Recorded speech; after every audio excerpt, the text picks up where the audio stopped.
എൻ്റെ നാട്ടിലത്തെ ഒരു അനുഭവമാണ് ഞാൻ നിങ്ങൾ കാണിക്കുന്നത്. കണ്ടില്ലേ, ദോശക്കുള്ള രാവിലെ തന്നെ 7 മണിക്ക് ആ ദോശൻ്റെ കല്ല് കണ്ടില്ലേ, അതാണ്. അപ്പോൾ 7 മണിയാവുന്നുള്ളൂ. നല്ല സ്റ്റോറിലെ പച്ചരിൻ്റെ ദോശ. പുറത്താണെങ്കിൽ നല്ല മഴയും, ഏകദേശം 7 മില്ലി 8 മില്ലിൻ്റെ അടുക്ക് മഴ വരുന്നുണ്ട്. അതിൻ്റെ ആ പ്രദേശവും ചുറ്റുപാടും വൃക്ഷങ്ങളും ഓടിൻ്റെ അകത്തുനിന്ന് വെള്ളം ഒഴുകുന്നൊക്കെ കാണാൻ എന്തോ ഒരു രസം. വാഴ ഇലൻ്റെ കൊണ്ട് വെള്ളം ഒഴുകുന്നത്, ഓടിൻ്റെ വെള്ളം തളം കെട്ടി നിന്നിട്ടുള്ള ഇതൊക്കെ നല്ല രസമുണ്ട് കാണാൻ. അങ്ങനെ രാവിലെ തന്നെ നല്ല ചൂട് ദോശ കഴിക്കുന്നതാണ്.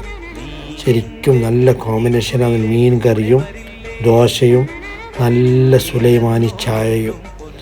എൻ്റെ എപ്പോഴും എനിക്ക് മറക്കാൻ പറ്റാത്ത, ഗൾഫിലായാലും ഈ ഒരു ദൃശ്യം കാണുമ്പോൾ എൻ്റെ മനസ്സിന് വല്ലാതെ സമാധാനം, കുളിര് കൊള്ളുന്നുണ്ട്. കണ്ടില്ലേ, സുലൈമാനി സ്റ്റോറിലെ പച്ചരിൻ്റെ ദോശ എന്തൊരു ടേസ്റ്റാണ്. നല്ല മീൻ നോങ്ങലിൻ്റെ നല്ല ചാറുണ്ടായിരുന്നു.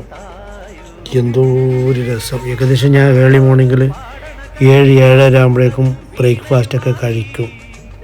അത് ലൈവ് ചട്ടിയിൽ ദോശ ചുട്ടുകൊണ്ടും അവിടെ ഇട്ടുകൊണ്ടും കഴിച്ചുകൊണ്ടും ഇതൊക്കെയാണ് നമ്മുടെ ലൈഫ് എന്ന് പറയുന്നത്. ശരിക്കും ആസ്വദിക്കുക. Have A nice day.